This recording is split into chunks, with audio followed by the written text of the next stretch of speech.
Jadi Ustaz, umur saya udah 25 tahun, gimana? Belum diakikah omak. Kalau ada uangmu, kasihkan emakmu buat akikah. Tapi jangan minta diayun. Nah, kan? Ini udah 25 tahun pula minta diayun. Sallallahu ala, minta dimarhabankan pula. Omak udah 25 tahun. Udah berjeng-jeng buat yang untuk kali.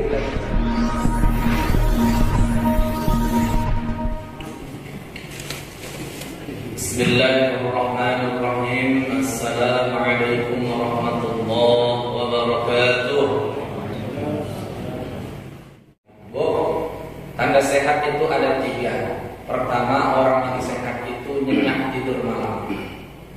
Kalau tak sehat nggak nyenyak ya, pasti sedikit banget dan tak enak badan.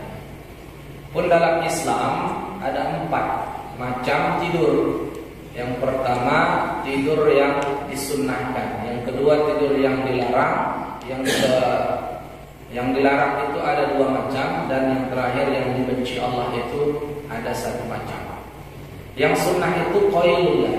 Qailullah itu adalah tidur ketika zawal, sebelum zuhur atau setelah zuhur. Itu tidur yang paling bagus, Pak. Apakah mesti tidur? Tidak. Ternyata hanya sekadar istirahat aja itu udah dikatakan qailullah, dan itu sunnah. Nah, jadi beristirahatlah di waktu zuhur, baik sebelum atau sesudah. Selanjutnya yang kedua, hailullah. Hailullah itu tidur setelah subuh. Itu dilarang. Kenapa? Di saat orang mengais rezeki, kita malah tidur. Padahal Nabi mendoakan orang-orang yang bangun pagi-pagi. Allahumma barik li ummati fi bukuriha. Ya Allah, berkahilah umatku yang bangun pagi-pagi.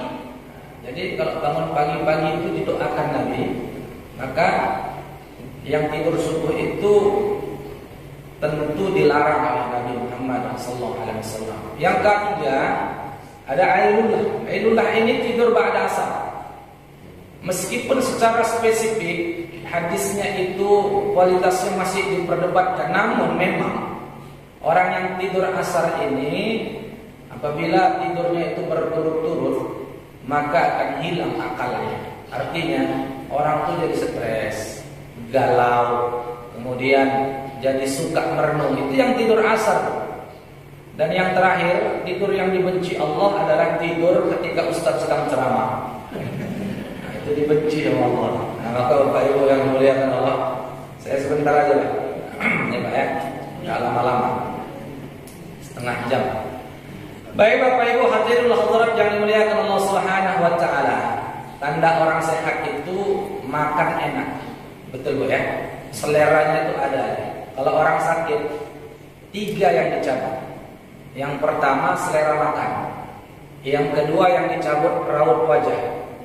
Raut wajah itu sendu, sedih, pucat dan seterusnya. Yang ketiga dosa itu diangkat Allah, dicabut. Nah setelah sehat, yang 2 dikembalikan, yang 1-nya tak dikembalikan. Inilah luar biasanya Allah Subhanahu wa taala. Yang dikembalikan itu apa? Selera makan, balik. Yang dikembalikan itu apa? Wajah yang tadinya pucat menjadi berseri-seri. Tapi dosa nggak dikembalikan Allah Subhanahu wa taala. Itulah luar biasanya Allah. Dosa yang tadinya diangkat ketika sakit, maka ketika sehat tidak dibalikkan, tidak dipulangkan. Itulah kira-kira. Dan yang terakhir, tanda orang sehat itu penciumannya masih tajam. Nah, Ibu, kalau penciumannya masih tajam, berarti masih sehat. Kalau udah tak tajam penciumannya, nah berarti ada yang masalah. Nah, Bapak Ibu yang dimuliakan Allah Subhanahu wa taala. Nah, terkait selera makan tadi pun, ingat Bu ya. Kalau orang yang sakit, kita bawakan makanan banyak sekalipun, maka taklah selera dia itu makan. Bu ya, tak selera dia makan. Makanya ibu-ibu, kalau mau bawakan makanan, bawakan ketika dia sehat. Ini kita, ketika dia sakit kita bawakan makanan, padahal dia tak selera. Ketika sehat, tak pernah kita kasih dia makanan. Nah, ini kan mesti dibalik. Maka Bapak Ibu yang mulia Allah Subhanahu wa taala, mudah-mudahan Bapak Ibu semuanya insyaallah dalam keadaan sehat walafiat. Amin ya rabbal alamin. berselawat kepada Nabi Muhammad sallallahu alaihi wasallam. Allahumma shalli wa sallim wa barik alaihi. Mudah-mudahan kita semua yang berhadir di masjid ini senantiasa dan termasuk orang-orang yang akan mendapat syafaat yaumil akhir. Amin ya rabbal alamin. Topik kita pada pagi hari ini adalah esensi pendidikan dalam Islam. Esensi pendidikan dalam Islam. Kita mau berbicara apa itu pendidikan, apa definisinya, kemudian bagaimana maknanya, bagaimana yang dikatakan pendidikan umum dan pendidikan Islam itu sendiri. Dan di dalam Islam tahapan pendidikan itu ada tahapan, ada prosedurnya, ada tahapan-tahapannya. Maka Bapak Ibu yang dimuliakan Allah Subhanahu wa taala, mudah-mudahan dalam tempo 30 menit bisa selesai. Apa itu pendidikan? Dan apa makna daripada pendidikan itu? Kemudian bagaimana yang dikatakan pendidikan umum versus pendidikan agama itu? Maka Bapak Ibu yang dimuliakan Allah Subhanahu wa taala, di dalam kamus pendidikan itu, ini kamusnya punya orang barat, kamus Oxford. Pendidikan itu maknanya adalah proses pelatihan dan pengajaran pada anak-anak dan remaja di lembaga pendidikan yang dirancang untuk memberi pengetahuan dan keterampilan. Itu kata orang barat yang menyusun kamus Oxford. Sementara menurut ilmuwan muslim, Dr. Iman Soleh dari salah satu universitas di Yordania, beliau mengatakan pendidikan itu adalah pendidikan akhlak untuk kebaikan kehidupan manusia, mewujudkan keseimbangan yang sempurna pada kepribadiannya, menggabungkan antara iman, ilmu, dan akhlak. Jelas beda Bu ya? Beda tadi yang dikarang oleh orang barat dengan ilmuwan muslim. Letak perbedaannya itu di mana? Ternyata Islam itu mementingkan iman, ilmu, akhlak, dan ketiganya digabungkan menjadi satu. Itulah pendidikan Islam. Maka Bapak Ibu yang dimuliakan Allah Subhanahu wa taala, perbandingan keduanya itu pada aspek keseimbangan antara dunia dan akhirat. Kalau pendidikan barat itu lebih cenderung sekuler. Sekuler itu tidak penting kali bagi mereka agama. Yang penting pendidikan itu maju, bisa mencerdaskan akal mereka, menajamkan intuisi mereka, udah cukup. Kalau Islam itu nggak cukup hanya mencerdaskan akal aja, tetapi hatinya sama sekali tidak dibenahi, hatinya sama sekali tidak disentuh agar memunculkan rasa empati kepada siapapun. Itulah kira-kira. Pendidikan Islam tidak cukup kalau tidak ditanamkan nilai-nilai tertinggi dalam Islam itu sendiri. Apa? Quran, hadis. Maka Bapak Ibu yang dimuliakan Allah Subhanahu wa taala, maka muncullah kegelisahan oleh umat Islam bahwa hari ini banyak terjadi pendidikan yang itu lebih sekuler. Apa itu sekuler? Mencoba memisah-misahkan antara agama dan konteks keduniawian. Belajar politik ajalah. Apa yang Islam belajar tentang politik? Belajar ekonomi ajalah. Apa yang Islam belajar tentang ekonomi? Kalau pendidikan adalah. Apa yang Islam belajar tentang pendidikan? Inilah ciri orang yang berpikir sekuler. Orang yang berpikir sekuler, maka otomatis dalam prosesnya dia akan menjauhkan anak-anak kita dari agama. Dan ini yang tak boleh. Gak bisa dan tak boleh dijauhkan dari agama anak-anak kita, apalagi kita. Itulah kira-kira. Maka Bapak dan Ibu yang dimuliakan Allah Subhanahu wa taala, muncul kegelisahan ini sehingga saat ini di Indonesia lah, contohnya, itu banyak sekali menjamur lembaga-lembaga pendidikan Islam yang bermuatan nilai-nilai Islam. Salah satu contohnya itu adalah Sekolah Islam Terpadu. Sekolah Islam Terpadu itu sebenarnya adalah lembaga pendidikan yang berada di bawah Kementerian Pendidikan dan Kebudayaan.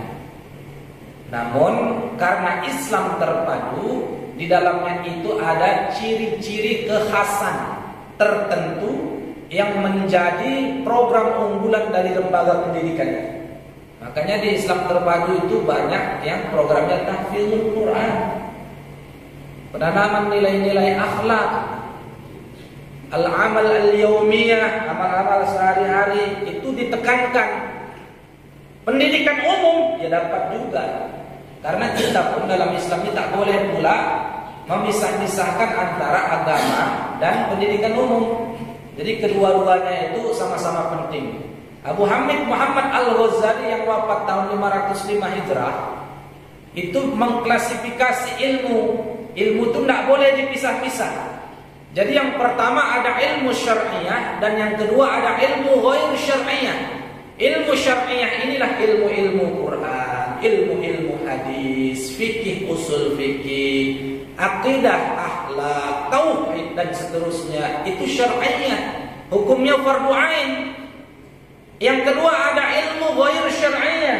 Ghair syar'iyah itulah ilmu fisika, kimia, geologi, kedokteran, komputer dan sebagainya dan selanjutnya dan lain-lainnya. Ini disebut dengan ghair syar'iyah. Mempelajarinya itu dihukumi fardu kifayah.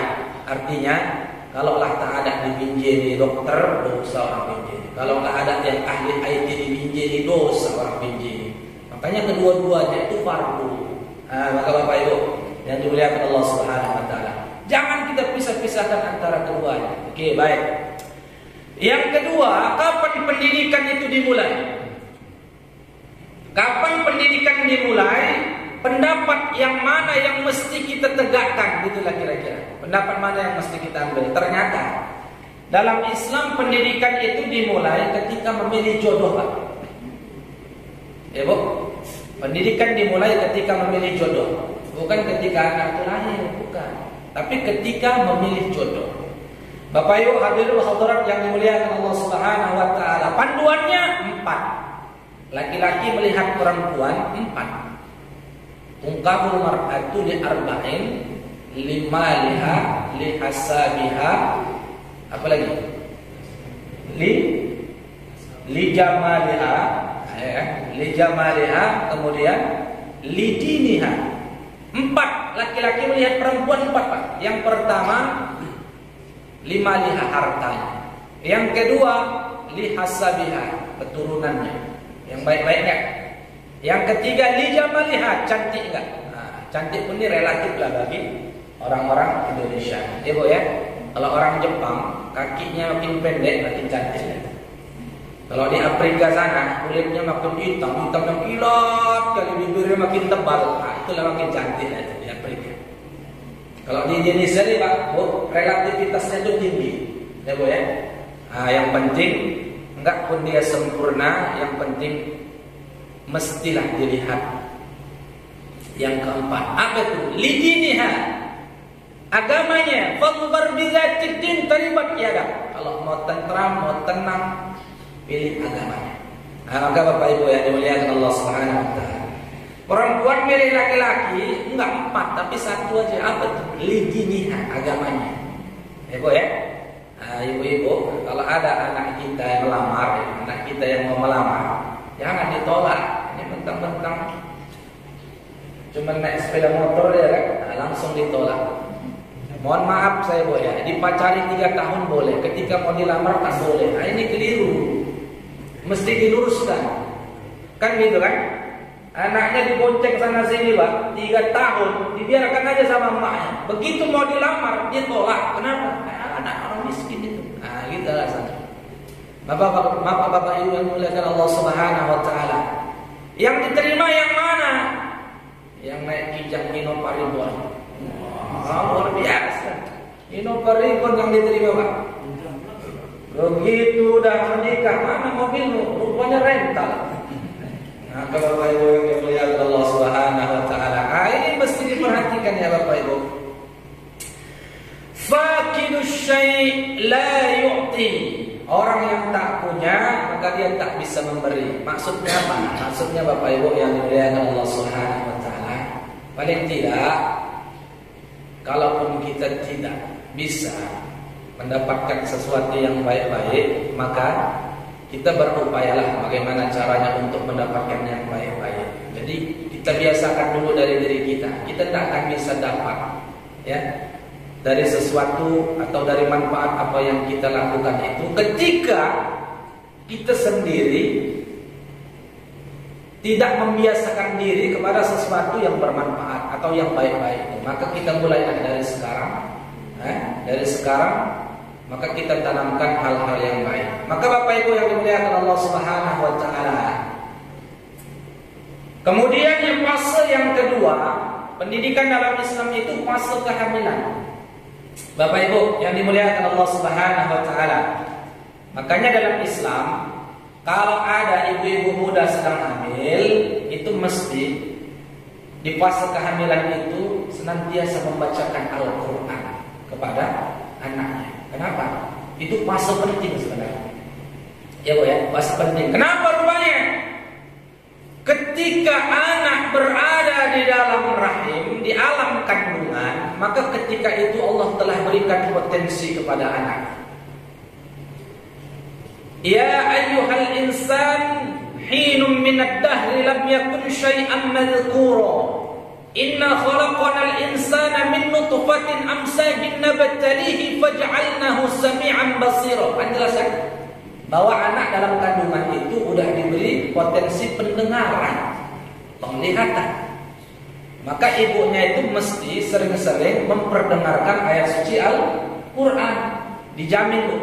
Paling enggak ibu 3-4 kali aja khatam Quran yang hamil. Itu sampai sama anak-anak kita 3-4 kali khatam Quran ketika hamil. Mudah-mudahan anak lahir itu enggak payah didiknya Pak. Ya, baterainya enggak kelebihan, gitulah kira-kira. Ya kalau kelebihan bagus. Maksudnya apa? Enggak lasak, enggak bandel apa segala macam. Tenang bawaan. Tenang. Kenapa?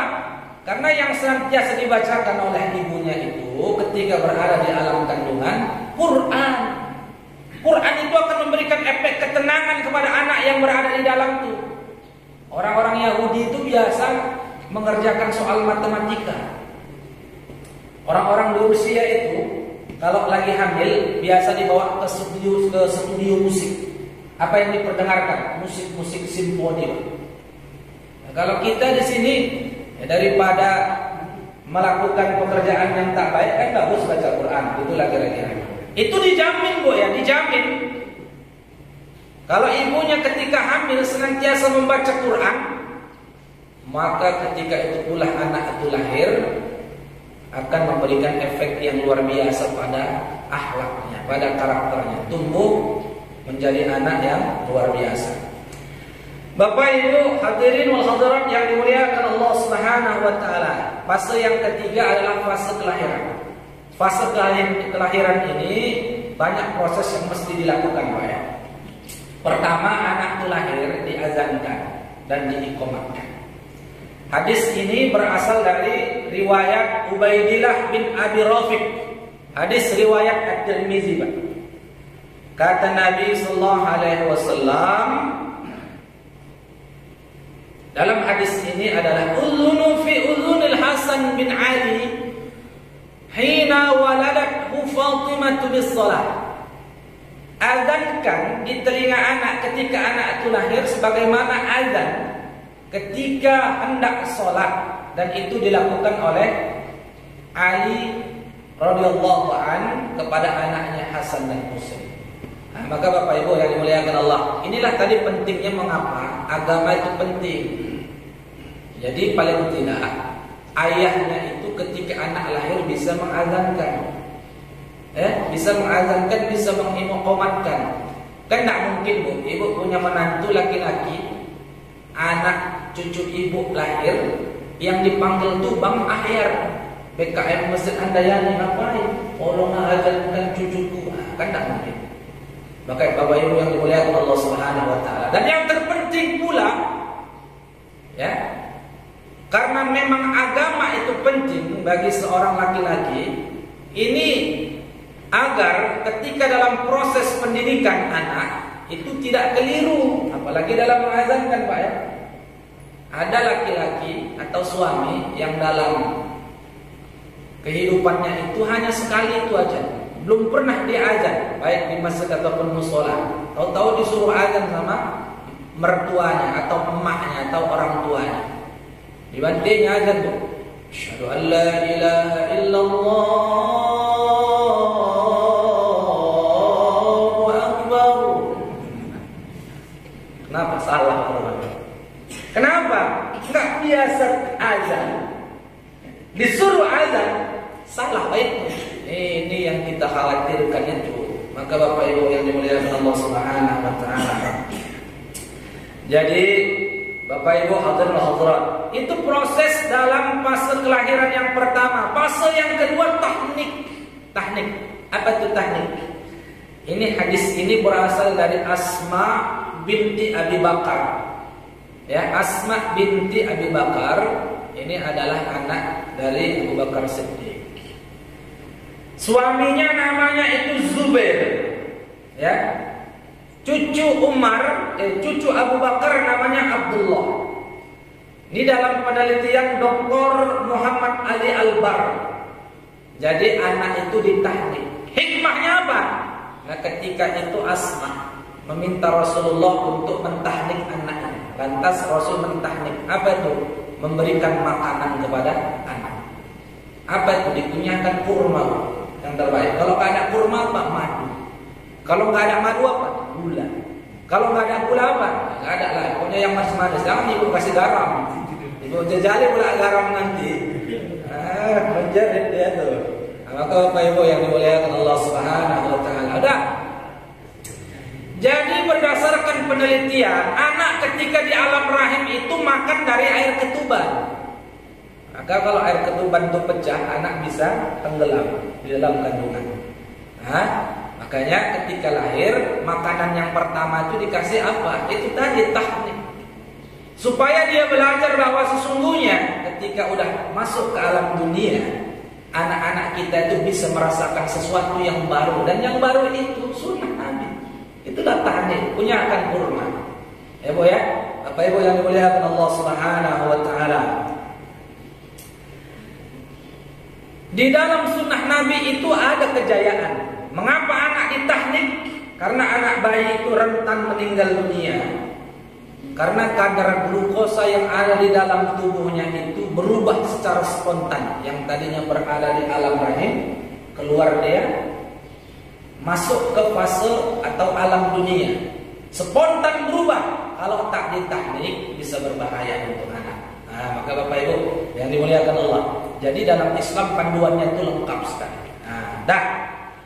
Yang ketiga itu dalam fase kelahiran ini ada pendidikan juga. Apa itu? Akikah. Akikah ini hadis riwayat Abu Daud, At-Tirmizi, An-Nasa'i, Ibnu Majah, dan hadis riwayat Imam Ahmad bin Hanbal. Kullu gulamin rahinatun bi'aqiqatihi hatta tudbahu anhu yawma sabihi wa yuhlak wa yusamma. Setiap anak itu tergadai. Ya, tergadai, maka mestilah dia itu ditebus, begitulah kira-kira. Dengan cara apa? Akikah. Ya Bu ya, dengan cara akikah. Kalau laki-laki 2 ekor kambing, perempuan 1 ekor kambing. Kalau nggak punya duit 1 ekor pun tak apa-apa. Tapi yang mengakikahkan itu orang tua sebagai tanda syukur Allah anugerahkan anak. Jadi Ustaz, umur saya udah 25 tahun, gimana? Belum diakikah omak. Kalau ada uangmu, kasihkan emakmu buat akikah. Tapi jangan minta diayun. Ini udah 25 tahun pula minta diayun. Sallallahu ala. Minta dimarhabankan pula. Omak udah 25 tahun. Udah berjeng-jeng buat yang untuk kali gitu lagi kira-kira. Maka Bapak Ibu yang dimuliakan Allah Subhanahu wa taala. Wa yuhlaku, cukur rambut. Wa yusamma, kasih nama yang baik-baik. Makanya nama itu adalah doa. Apa nilai pendidikannya? Pertama tabarruk, cari berkah. Itulah akikah, cari berkah. Maka berkah itu tujuannya supaya anak itu semakin taat sama Allah. Yang kedua ta'abbud. Ya kan, bentuk pengabdian kita kepada Allah. Banyak orang yang belum memiliki anak, pingin kali punya anak. Ada orang, mohon maaf, hasil hubungan gelap, enak kali dia melahirkan anak. Ini bedanya, Bu ya. Lantas dia nggak menginginkan anaknya dibunuh. Kenapa orang yang hamil di luar nikah itu enak kali mengeluarkan anak, macam kucing aja? Karena udah ditarik nikmat melahirkan dari dalam dirinya. Makanya masuk ke WC dia atau keluar. Begitulah kira-kira. Kenapa? Nggak ada lagi nikmat melahirkan itu. Maka Bapak Ibu yang dimuliakan Allah Subhanahu wa Ta'ala, banyak orang ingin punya anak sampai pergi ke Malaysia, pergi ke Singapura. Untuk apa? Program bayi tabung mahal, Bu. 100 juta bayi tabung. Itu kalau tabung baru, tabung saya kan 50 juta. Maka Bapak Ibu yang dimuliakan Allah Subhanahu wa Ta'ala.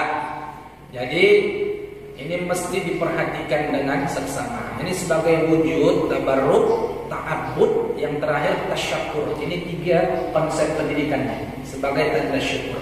Jadi kita pun ini mesti senantiasa bersyukur. Syukur itu kata ulama sufi adalah ungkapan kebahagiaan dan terima kasih atas nikmat yang didapatkan, yang diperoleh, dengan cara menggunakan nikmat itu sesuai dengan ketentuan dan yang telah Allah tetapkan. Itu kata ulama sufi. Sufi itu orang yang bergelut di bidang tasawuf. Kalau di Binjai ada juga sufi. Apa itu? Suka minum kopi. Itu sufi orang Binjai, ya kan, suka minum kopi. Maka Bapak Ibu yang dimuliakan Allah Subhanahu wa Ta'ala, ini mesti kita perhatikan bersama. Yang keempat, fase pendidikan itu fase menyusui. Tengok Al-Quran surah Al-Baqarah 233. Wal walidatu yurdi'na auladahunna haulaini kamilaini liman arada ayyutimmar radha'ah. Jadi menyusui itu maksimal 2 tahun. Bu ya, jelas maksimal 2 tahun. Kalau lebih bagaimana? Samalah dia menghisap darah orang tuanya. Itulah kira-kira. Kalau mau sempurna boleh, tapi kalau mau tak sempurna bagaimana? Ya boleh juga. Kenapa? Mesti disusui. Ini penting juga dalam Islam, karena ini masuk dalam fase pendidikan Islam. Jadi susu itu kadar suhunya itu sama dengan kondisi suhu tubuh anak bayi.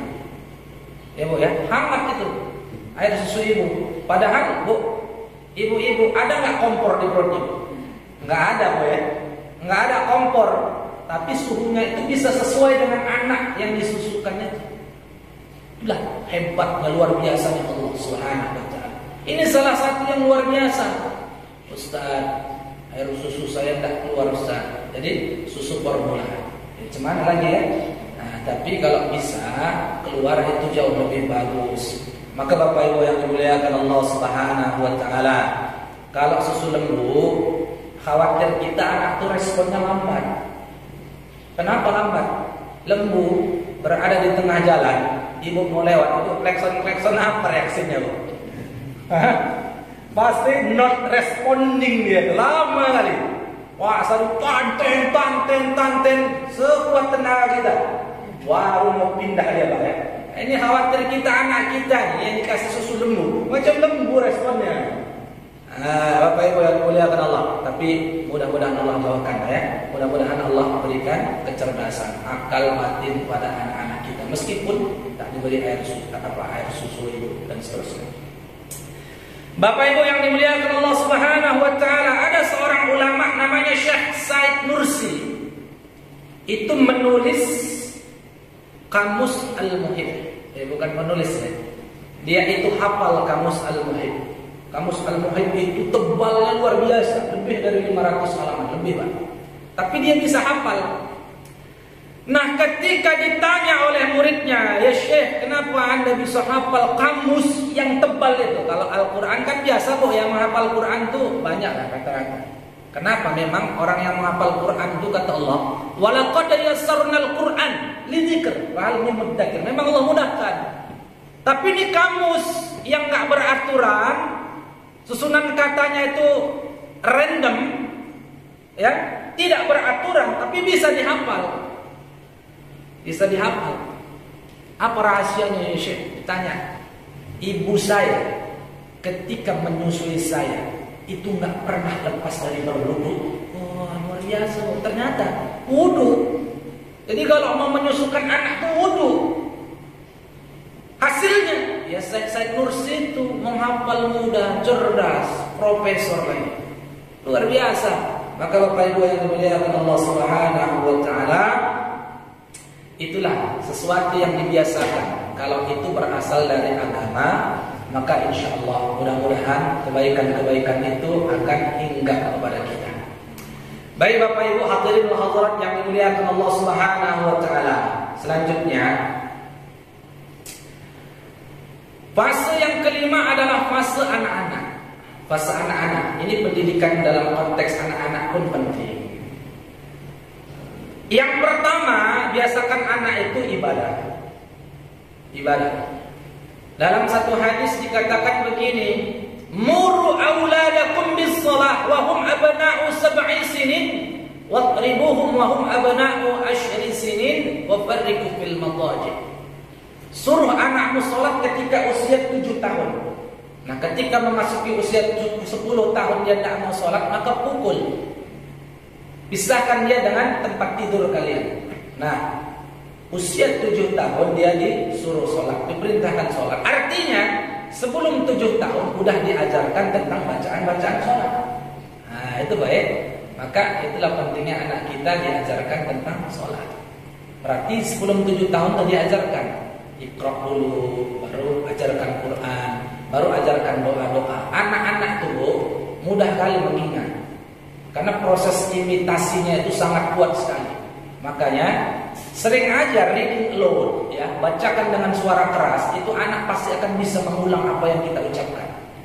Makanya pantang ada orang-orang di sekelilingnya itu mengucapkan kata-kata kotor, itu pasti akan dicontek sama dia, Bu. Kaki 4 itu bisa disebut-sebutkan. Dia sampai yang ngajari. Ternyata teman main-mainnya terbiasa mengucapkan kata-kata kotor. Itu dicontoh sama anak-anak kita, dan itu pastikan, Bu, ya. Nah, supaya anak kita bisa terhindar dari hal-hal yang kotor seperti itu. Baik Bapak Ibu yang dimuliakan Allah. Pukul ketika memasuki usia 10 tahun nggak mau sholat. Pukul yang macam mana? Tentunya pukul yang mendidik dan di tempat-tempat yang tak menyakiti. Kata para ulama kita itu mengkonsepsikan bagaimana cara memukul. Memukul itu nggak boleh diayun di lengannya, karena kalau diayun lengannya pasti kuat dan itu akan menyakiti. Pukulan sekali, pukul. Pukulan kedua nggak boleh lebih kuat dari yang pertama, turun, pukul. Pukulan yang ketiga nggak boleh lebih kuat dari yang kedua, turun sedikit, pukul. Dan 3 kali aja, nggak boleh banyak-banyak. Itu baik. Bagaimana kalau pakai rotan, Ustaz? Bagus, tapi jangan sampai biru-biru anak kita, lembang-lembang pula kan. Nah, sekarang ini udah ada Komnas Perlindungan Anak. Nah, nanti takut khawatirnya kita dianggap menyiksa anak dan seterusnya. Dah. Kemudian Bapak Ibu yang dimuliakan Allah Subhanahu wa taala, fase anak-anak ini sebenarnya banyak lagi ya, landasan-landasan lainnya. Yang keenam, fase remaja dan dewasa. Fase remaja dewasa mulailah diajarkan akidah, mulailah diajarkan syariah, mulailah diajarkan akhlak.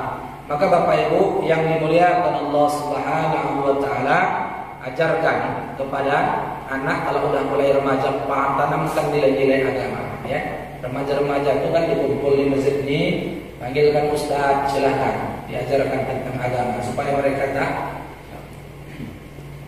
Bukan sebulan, 2 minggu yang lalu bibi saya ceramah ke Medan, lewat saya Megawati, masya Allah, ratusan ribu, saya rasa, bukan ribuan lagi, ratusan ribu manusia macam lautan, anak-anak muda semua, Bu, bonceng-boncengan gitu kan, naik sepeda motor. Ngapain rupanya?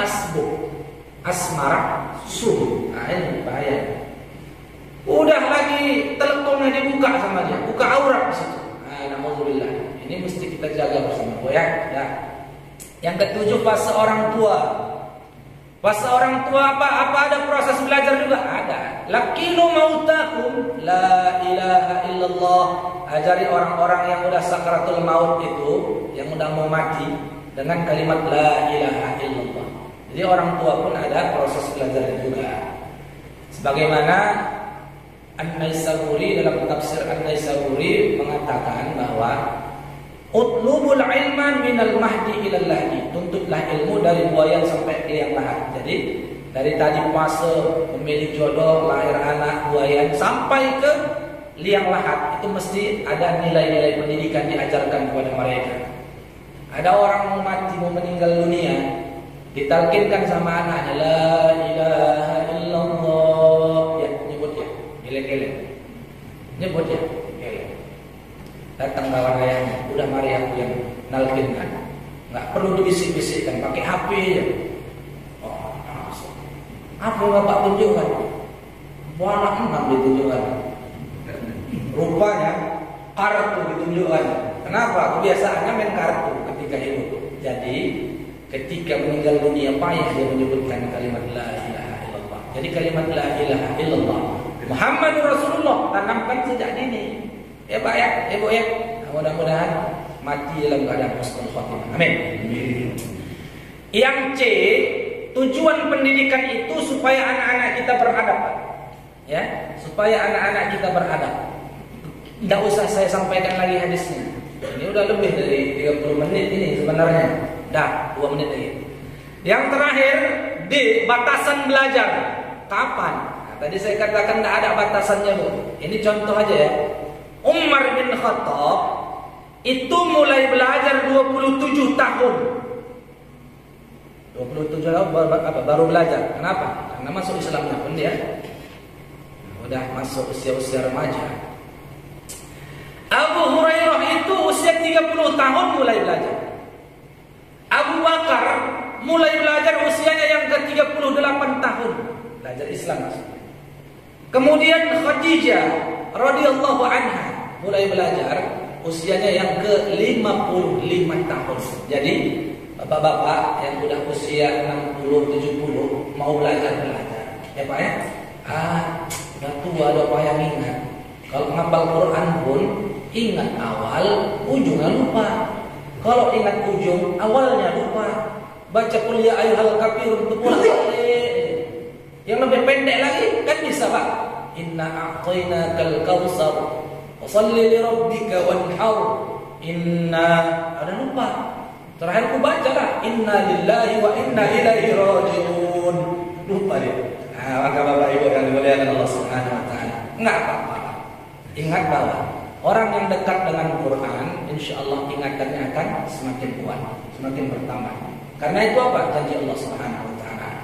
Bapak Ibu hadirin hadirat yang dimuliakan Allah Subhanahu wa taala, inilah 4 yang saya sampaikan. Yang pertama tadi definisi pendidikan apa maknanya, kemudian fase pendidikan Islam, yang ketiga tujuan pendidikan Islam, dan yang terakhir batasan belajar dalam Islam. Mudah-mudahan bermanfaat ya Pak, Bu, sebagai panduan dalam kehidupan kita. Mudah-mudahan Bapak Ibu semuanya, insya Allah nanti Bapak Ibu semuanya dikumpulkan di dalam surganya Allah Subhanahu wa taala. Amin ya rabbal alamin.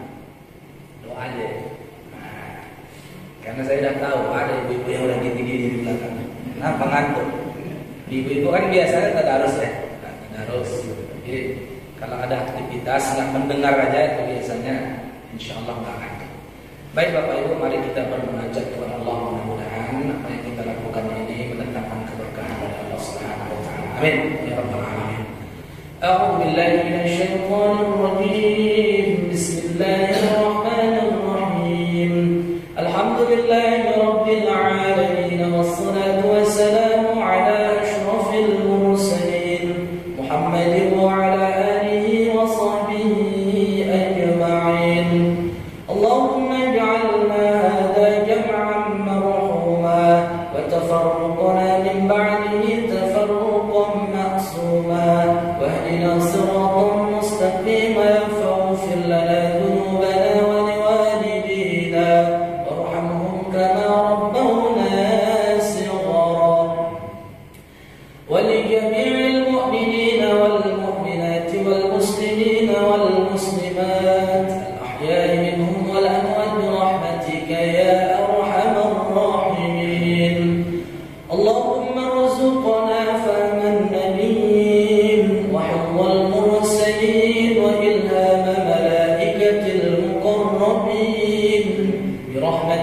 يا أرحم الراحمين. اللهم فقهنا في الدين وعلمنا في التأويل واجعلنا للمتقين إماما. ففهمناها سليمان كلا آتيناه حكما وعلما وسخرنا داود والجبال يا رب العالمين.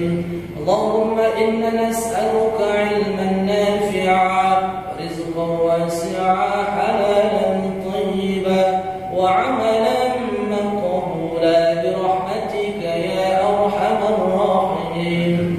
ربنا آتنا في الدنيا حسنة وفي الآخرة حسنة وقنا عذاب النار.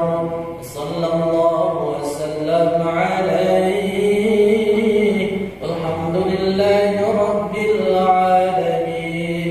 تقبل الله منكم.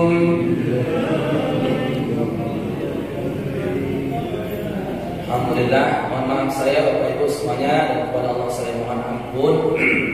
Saya pikir Bapak ini ketika masuk mau di karate saya. Jadi alhamdulillah luar biasa masjid ini. 3 mic-nya Pak. Mantap. Mudah-mudahan besok 5 mic. Assalamualaikum warahmatullahi wabarakatuh.